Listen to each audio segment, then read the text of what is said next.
Hello students, so we will start our session. We left from the scanning tunneling microscope. So here we will start from scanning tunneling microscope.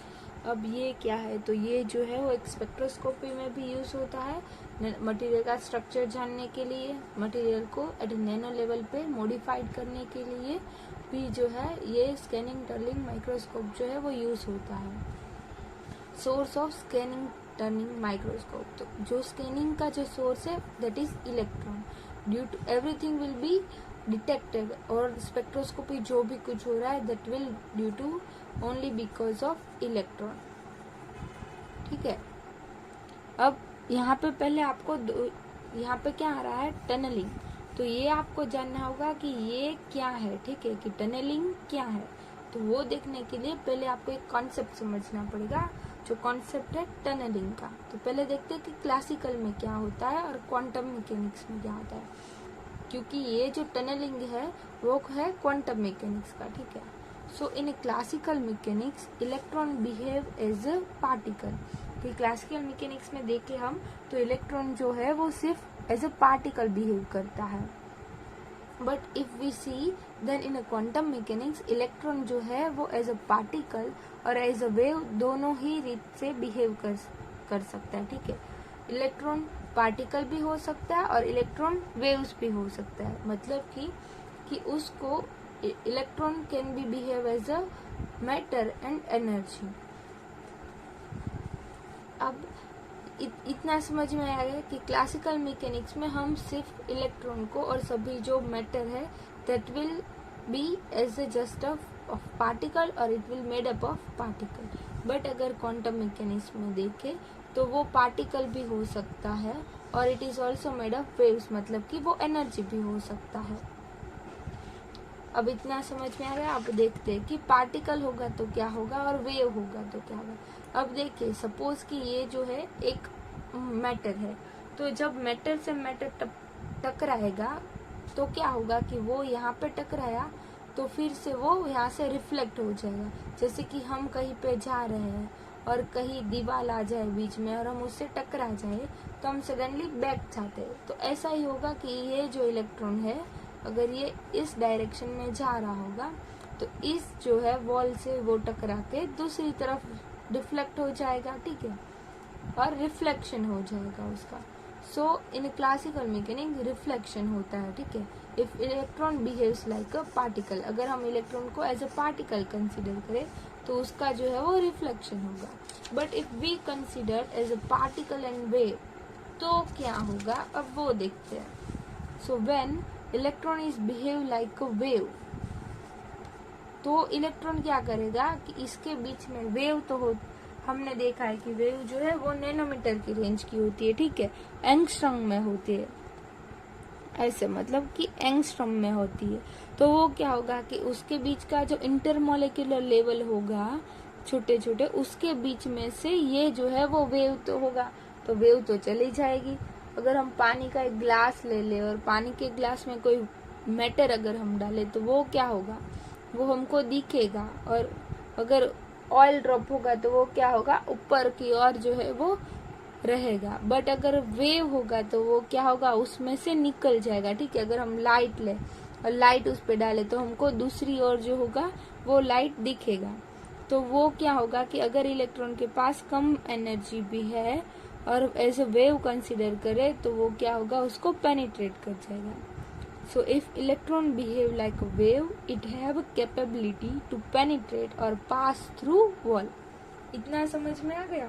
अब हम उसका concept wise देखते हैं। ये देखिए, suppose कि ये जो है वो बैरियर है। ठीक है, पोटेंशियल बैरियर है। यहाँ पे जो इलेक्ट्रॉन है that is at a ground level पे इलेक्ट्रॉन है। ठीक है, उसके पास बहुत कम एनर्जी है, तो ये L जो है उसकी लेंथ का एक पोटेंशियल बैरियर है।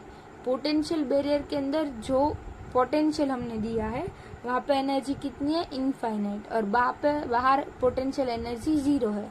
बट काइनेटिक एनर्जी देखे तो यहाँ पे इलेक्ट्रॉन फ्रीली मूव कर सकता है।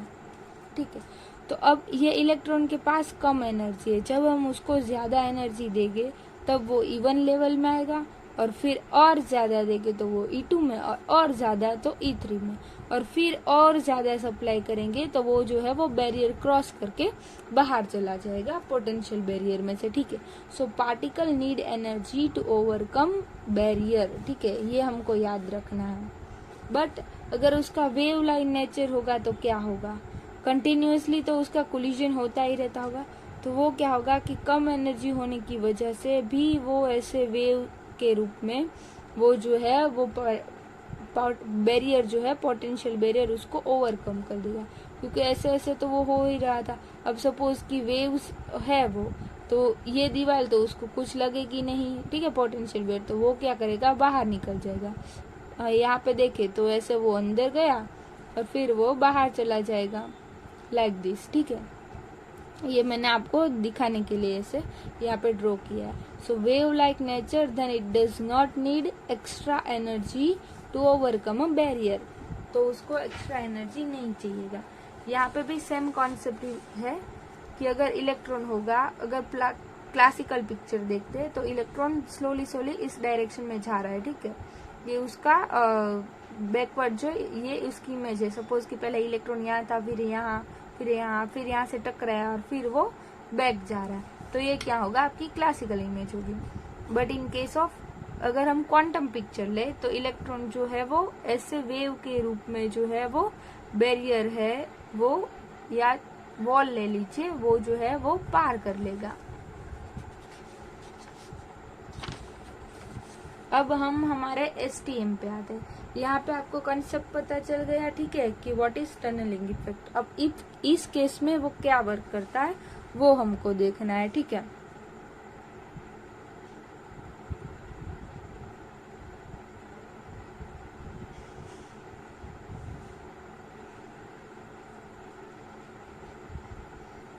अब यहाँ पे ये देखिए, ये आपको दिख रहा है, तो ये जो है वो सपोज रखिए कि ये जो है वो हमारा स्पेसिमेन है, ठीक है। अब हमने इसको एनर्जी प्रोवाइड किया गया है टिप को, ठीक है, तो टिप जो है वो टंगस्टन से बना हुआ होगा और ये जो स्पेसिमेन है वो भी कंडक्टिंग मटेरियल है, ठीक है। अब हमको इसका स्ट्रक्चर जानना है और ये जो टिप है वो टंगस्टन से बना है, दैट इज हाईली कंडक्टिंग, सो हमको लार्ज नंबर ऑफ इलेक्ट्रॉन यहाँ से मिलेगी, ठीक है। अब हम जैसे ही उसको वोल्टेज प्रोवाइड करते हैं, क्या होगा कि इलेक्ट्रॉन जो है वो यहाँ से एमिट हो गए, यहाँ पे जाएंगे और यहाँ पे स्पेसिमेन के साथ जो मॉलिक्यूल हो गए, एटम्स हो गए, उनके साथ इंटरेक्ट करेंगे और फिर वो यहाँ से निकल के उन टनलिंग करंट जो है वो प्रोड्यूस करेंगे, और टनलिंग करंट के प्रोड्यूस होते ही ये जो लूप होगा वो क्या होगा, कंप्लीट होगा। कि इतनी एनर्जी तो हम नहीं दे रहे, फिर भी वो जो है वो टनलिंग करंट जो है वो प्रोड्यूस कर रहा है, तो वो जो टनलिंग करंट प्रोड्यूस हो रहा है that is due to tunnelling effect. तो इससे जो है वो हमको क्या होगा कि वो हर एक एटम पे जाके इंटरेक्ट करेगा, क्योंकि ये जो टिप होगा वो मूवेबल होगा, तो वो जैसे जैसे मूव करेगा हमको जो है उसका पूरा का पूरा स्ट्रक्चर जो है वो पार्टिकल का वो समझ में आएगा। So tip made up of a high conducting material that is tungsten and produce electron and electron interact with a specimen. Current waves start to flow from a tip to specimen, ठीक है। अब यहाँ से जो मैंने बोला कि वो जो इलेक्ट्रॉन एमिट हो रहे हैं वो इलेक्ट्रॉन कहाँ जाएंगे, इस स्पेसिमेन पे, और स्पेसिमेन पे जाके उसके साथ इंटरेक्ट करेंगे और जो है वो टनलिंग करंट जो है वो प्रोड्यूस होगा। अब कॉन्सेप्ट ये है कि the amount of electricity generated by tip and specimen is indirectly proportional or dependent to the voltage given to it. अब कॉन्सेप्ट इसका ये है कि ये जो वोल्टेज है और करंट वो दोनों एक दूसरे के प्रोपोर्शन में होते, तो वोल्टेज अगर बढ़ेगा तो करंट क्या होगा, कम होगा, क्योंकि जैसे ही हम वोल्टेज बढ़ाएंगे करंट क्या होगा कि इलेक्ट्रॉन जो आ रहे हैं उसका फ्लो कम हो जाएगा।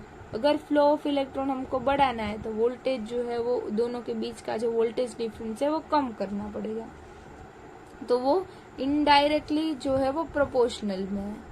सो फॉर हाई वोल्टेज करना है तो हमको फ्लो ऑफ जो करंट है वो क्या मिलेगा, कम मिलेगा। लो वोल्टेज देंगे तो फ्लो ऑफ करंट जो है वो हमको हाई मिलेगा। तो अब इसी के पर से जो है वो दो कॉन्सेप्ट निकलते हैं। तो यहाँ पे दो कॉन्सेप्ट है, ठीक है। अब क्या करना है कि सपोज ये आप देख लीजिए कि एक ये जो है वो स्पेसिमेन है, ठीक है। उसकी जो सरफेस है, अगर हम बहुत ही नैनो लेवल पे जाए तो उसकी जो सरफेस है वो एकदम क्या होगी, स्मूथ नहीं होगी, ठीक है, स्मूथ नहीं होगी। उसमें थोड़े थोड़े जो है वो ऐसे बम्पर्स होंगे। सो नाउ दिस इज, ये देखिए कि ये जो है वो टिप है, ठीक है। वो भी बहुत नैनो लेवल पे होगी, क्योंकि जो टिप होगी वो बहुत बहुत ही एक्सट्रीमली स्मॉल होगी, तभी जो है वो इंटरेक्ट कर पाएगी और मटेरियल के बारे में हमको इन्फो दे पाएगी, ठीक है। So now this is a tip attached with a rotator. ये जो है वो एक रोटेटर पे है, इसका भी हम देखेंगे कि ये कैसे रोटेट करता है। तो ये जो है वो रोटेटर पे है, ठीक है, और वो पूरा 1 बाय 1 रोटेट होती जाएगी, इस पे पूरी मूव होगी और हमको इन्फॉर्मेशन देगी। So it can be move on a surface, sample look like that. ये जो है सैंपल इस तरह से दिख रहा है। अब इसमें दो टेक्निक्स है।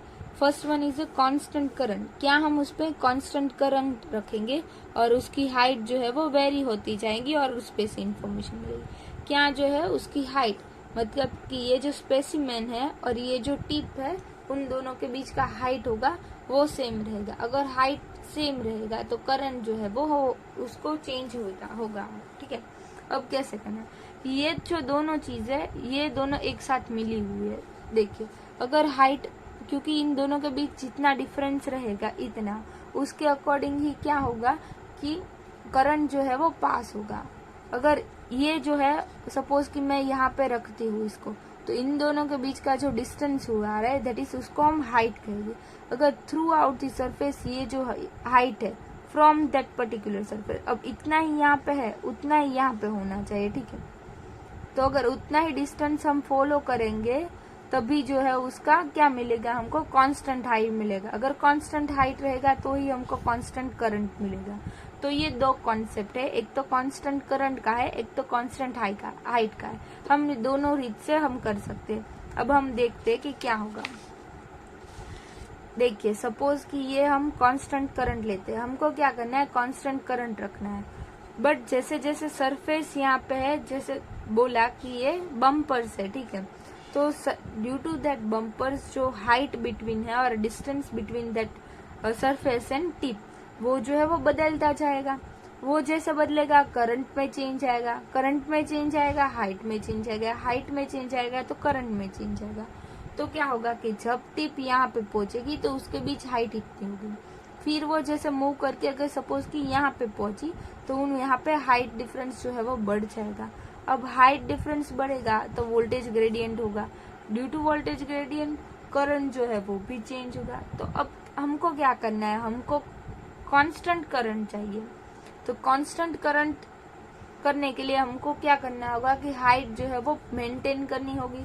तो अब इसको क्या करना होगा कि यहाँ पे लाना होगा। अगर ये यहाँ पे आएगा तो उसकी हाइट जो है वो क्या होगा, फिक्स हो जाएगा। अगर हाइट फिक्स हो गया तो हमारा करंट जो कांस्टेंट रहना चाहिए वो हो जाएगा।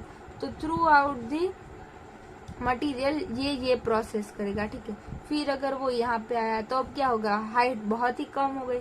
अगर हाइट बहुत ही कम हो गई तो क्या होगा कि जो इंटरेक्शन हो रहा था वो ज्यादा होगा, नंबर ऑफ इलेक्ट्रॉन ज्यादा पास हो गए, ठीक है। तो नंबर ऑफ इलेक्ट्रॉन ज्यादा पास हो गए तो हमको क्या होगा कि करंट जो है वो ज्यादा मिलेगा। तो करंट की वैल्यू बढ़ गई। तो अब क्या करना होगा कि करंट कांस्टेंट रहना चाहिए। तो फिर से वो क्या करेगा कि वो हाइट जो है वो वहां पे ऊपर ले जाएगा, जिसकी वजह से फिर से डिस्टेंस मेंटेन होगा। डिस्टेंस मेंटेन होते ही वो करंट जो है वो फिक्स हो जाएगा। तो ये जो है पूरा ऐसे वर्क करेगा, ठीक है। So due to voltage, if a distance between surface and tip is changes, then flow of a current will change, ठीक है। But we have to maintain constant current, so it have to manage height. तो अब क्या करना होगा कि हमको height manage करना पड़ेगा। So adjust it, and due to that adjustment of height varying between a surface and tip, तो क्या होगा कि वो हाइट को वेरी करेगा अपने आप से और सेट करेगा। So it produce different types of signal. अब क्या होगा कि जब वो ऊपर गया तो डिस्टेंस ये था, फिर उसको मूव करना पड़ा क्योंकि हाइट का जो डिफरेंस था वो बढ़ गया। तो तो उसकी वजह से करंट में चेंजेस आएगा। पहले कम था, फिर मेंटेन किया, तो वो जो बढ़ा उसकी वजह से ये हमको एक सिग्नल मिलेगा ऐसा। और फ्रॉम दैट सिग्नल उसकी वैल्यू जो है वो बहुत कम होगी। तो फ्रॉम उसको एम्पलीफायर सर्किट में डालेंगे और फिर उसको एम्पलीफाई करके डिस्प्ले में लेंगे, ठीक है। और फिर हम उसका आउटपुट देखेंगे और फ्रॉम दैट आउटपुट हमको पता चलेगा कि स्ट्रक्चर जो है वो हमने के साथ रेडी किया है, उसमें कोई डिफेक्ट है या नहीं है, उसको हमें चेंज करना है तो वो चेंज भी कर सकता है। वो जो है वो दूसरा कॉन्सेप्ट है, ठीक है। तो ये समझ में आ गया कांस्टेंट करंट का कैसे वर्क करेगा। अब सेम कॉन्सेप्ट है उसका हाइट में। अगर हमको हाइट मेंटेन करनी है, ठीक है, तो हमको इतना ही डिस्टेंस रखना है। बट होगा क्या कि जैसे ही वो आगे मूव करेगा तो हाइट तो है वो बढ़ जाएगी, जिसकी वजह से करंट में चेंज आएगा। तो फिर से उसकी हाइट जो है वो मेंटेन करेंगे और सिंपल वाइसा वर्सा दोनों वर्क करेंगे। So now to maintain height, change of current and same thing is happen, so has been done, so we get signal। तो फिर से वो क्या करेगा कि उसको उतनी वैल्यू एडजस्ट करने के लिए, करंट को एडजस्ट करने के लिए, या ये जो है उसको एडजस्ट करने के लिए, हाइट को एडजस्ट करने के लिए वो फिर से मूव होगा। So from that particular current and distance we get information about sample. From that signal हम क्या करेंगे, एक इमेज जो है वो कंस्ट्रक्ट करेंगे। फ्रॉम दैट करंट, क्यों करंट, क्योंकि जैसे ही डिस्टेंस उसका वेरी होगा तो हमको करंट में हाई और लो फ्लक्चुएशन मिलेगा। जैसे ही हाई और लो फ्लक्चुएशन मिलेगा तो हमको पता चलेगा कि यहाँ पे हाई हुआ तो क्या होगा कि उस मटेरियल में उस जगह ये जो डिस्टेंस है वो कम हो जा रहा है। कम क्यों हो जाए, क्योंकि उसको जो है वो वहाँ पे बम्पर्स ज्यादा है, ठीक है, और उसके बीच का डिस्टेंस जो है वो कम है। और वो कंस्ट्रक्ट करेगा थ्रू दैट फ्लक्चुएशन, वो एक इमेज कंस्ट्रक्ट करेगा। But production of current is very small. जैसे मैंने बोला कि वो उसका जो एम्पलीट्यूड है वो बहुत ही कम होगा, तो वो बहुत ही वेरी स्मॉल अमाउंट का होगा। तो हम क्या करेंगे कि फर्स्ट हम उसको एक एम्पलीफायर सर्किट में दे देंगे। हमने देखा था कि ट्रांजिस्टर जो है वो एज ए एम्पलीफायर भी यूज करता है, ठीक है। तो हम अगर उसको ट्रांजिस्टर देंगे या एक एम्पलीफायर सर्किट देते कि जिसकी वजह से हम उसको इनपुट देंगे तो वो हमको आउटपुट का एम्पलीट्यूड जो है वो बढ़ा के देगा। तो हम यहाँ पे एक एम्पलीफायर सर्किट यूज करते हैं। Then this signal send to the further detector में जाएगा और हमको एक इमेज जो है वो कंस्ट्रक्ट करके देगा। अब दूसरा आपको देखना है पीजो इलेक्ट्रिक ट्राइपोड, जो यहाँ पे उसको पूरा स्कैन करने के लिए सैंपल पे या मूव करने के लिए यूज होता है। And if we think that electron is a wave, then electron will inserted in a surface, ठीक है। अगर हम इलेक्ट्रॉन को अगर एज अ पार्टिकल कंसिडर करें तो वो क्या होगा, यहाँ से रिफ्लेक्ट होके चला जाएगा, इलेक्ट्रॉन नहीं जाना जाए। बट इफ हम उसको वेव कंसिडर करते हैं तभी जो है वो पेनिट्रेट होना चाहिए अंदर, और पेनिट्रेट होके वो हमको टनलिंग करंट देना चाहिए, ठीक है। ये समझ में आ गया कि टनलिंग इफेक्ट कैसे हुआ। So if we think that electron is wave, then electron will inserted in a surface and loop will complete. तभी लूप क्या होगा, कंप्लीट होगा और हमको टनलिंग करंट मिलेगा और वो फ्लो होगा। then वी कैन डिटेक्ट, वो जो स्पेसिमेन है उसकी सरफेस को डिटेक्ट कर पाएंगे और उसके बारे में हमको इन्फॉर्मेशन मिल जाएगा। अब हम देखते हैं पीजो इलेक्ट्रिक ट्राइपोड, ये क्या है।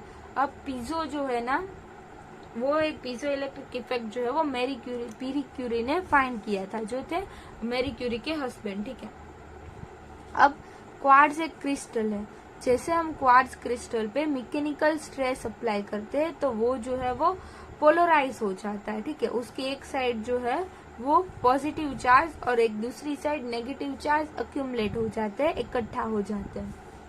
तो जैसे ही हम प्रेशर अप्लाई करते हैं, सपोज कि ये जो है क्वार्ट्ज का पीस है, ठीक है, हम उस पे दोनों तरफ से क्या कर रहे हैं, मैकेनिकल फोर्स जो है वो अप्लाई कर रहे हैं। So the pressure put on the crystal causes a displacement of the charge inside the crystal. Opposite charge are collected at the opposite sides of crystal. तो क्या होगा कि opposite sides पे जो है वो opposite charges जो है वो कलेक्ट हो जाएगी। तो इस यहाँ पे पॉजिटिव चार्ज कलेक्ट हो जाएगा और यहाँ पे नेगेटिव चार्ज कलेक्ट हो जाएगा, ठीक है। तो इसको क्या बोलते हैं, पीजो इलेक्ट्रिक इफेक्ट, जो पीयर क्यूरी ने फाइंड किया था। अब यहाँ पे हो क्या रहा है कि जैसे ही ये जो हमने देखा यहाँ पे ये जो है वो पीजो इलेक्ट्रिक ट्यूब है, ठीक है, ट्यूब के तो यहाँ पे हम क्या करें, हम अपोजिट करें कि जैसे ही यहाँ पे वोल्टेज कम होगा तो क्या होगा कि पॉजिटिव नेगेटिव चार्ज का जो है वो अक्यूमुलेशन यहाँ पे होगा, ठीक है, कि हमने देखा कि नेगेटिव चार्जेस जो है यहाँ से यहाँ तो ये क्या करेगा, ज्यादा पॉजिटिव बनेगा, ये जो है वो नेगेटिव बनेगा, क्योंकि यहाँ से इलेक्ट्रॉन जाग रहा है यहाँ की ओर, ठीक है। तो अगर ये पॉजिटिव होगा तो क्वार्ट्ज में क्या होगा कि ये जो है हम रिवर्स इफेक्ट कर रहे हैं कि पहले यहाँ पे क्या हो रहा था कि हम मैकेनिकल स्ट्रेस देते थे तब ये जो था पॉजिटिव और नेगेटिव चार्ज अक्यूमुलेट हो रहा। अब ये देखिए कि मैकेनिकल स्ट्रेस लगाया तब ये हो रहा है, पर जब हम इसको ये अक्यूमुलेट करेंगे तो वो क्या होगा कि मैकेनिकल स्ट्रेस दिया मतलब उसको कंप्रेस किया था तब ये हुआ था, तो अब ये क्या होगा, वो उसको रिपेल करने का ट्राई करेगा तो वो मूव करेगा इसकी वजह से।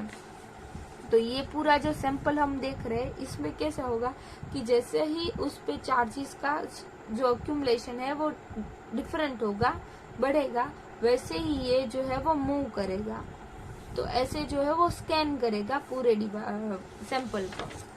सो STM use inverse piezoelectric effect by applying voltage on a material and the material deform। तो जैसे ही हम वोल्टेज अप्लाई करेंगे थ्रू दैट मटेरियल जो है वो उसमें चेंज आएगा, क्योंकि मटेरियल जो है वो डिफॉर्म होगा तो वो मूव होगा।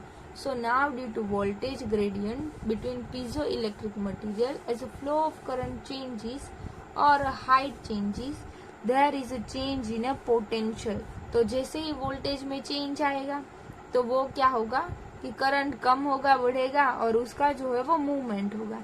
And this is way how a piezo electric tripod scanning the surface of a sample and it helps to move a specimen. तो यहाँ पे हमने दोनों ही समझ लिया, that is piezo electric tripod और उसका जो constant current and constant height का जो कॉन्सेप्ट था, और हमने देखा कि वो जो है वो टनलिंग इफेक्ट पे वर्क करता है जो क्वांटम मैकेनिक्स की है। अब ये जो है वो आपकी सर्किट है, ठीक है, ये पोजीशन फीडबैक सर्किट दिया है, यहाँ पे टनलिंग करंट प्रोड्यूस हुआ और ये जो आपका पीजो इलेक्ट्रिक ट्राइपोड है तो वो 3 डायरेक्शन में मूव करेगा वोल्टेज के अकॉर्डिंग, जैसे जैसे वोल्टेज में चेंज आएगा वो चेंज होगा। अब यहाँ पे आप देख सकते हैं कि ये सपोज आपका सैंपल है और ये उसकी टिप है, तो वो क्या होगा, उसका इंटरेक्शन होगा और वो ऐसे मूव करेगा, और ये आपको जूम करके दिखाया कि ये इलेक्ट्रॉन जो है वो टनल होके यहाँ पे जा रहा है, ठीक है, और फिर टनलिंग करंट जो है वो प्रोड्यूस कर रहा है।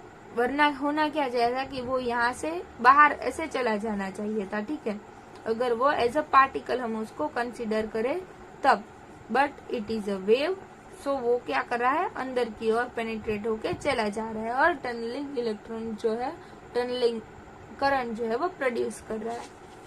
अभी यहाँ पे हम पूरा देख लेते हैं, ठीक है, ये जूम करके ये वाला पार्ट हमको दिखाया गया है। तो हमने क्या किया, कैसे सर्किट को कनेक्ट किया हुआ है, फिर यहाँ से जो सिग्नल आएगा वो टनलिंग करंट एम्पलीफायर में जाएगा, फिर वो क्या, एक कंट्रोल यूनिट रखा गया है, स्कैनिंग यूनिट, उसमें जाएगा जिसको यहाँ से भी मिल रहा है, और फिर वो आएगा डेटा प्रोसेसिंग एंड डिस्प्ले में, और हमको यहाँ पे वो सारा जो डेटा मिला है वो दिखाएगा इस सैंपल के बारे में, ठीक है। तो यहाँ पे हमारा स्कैनिंग टनलिंग माइक्रोस्कोप है वो खत्म होता है। अगर इसके बीच किसी को कोई भी डाउट रहा हो then they can contact me.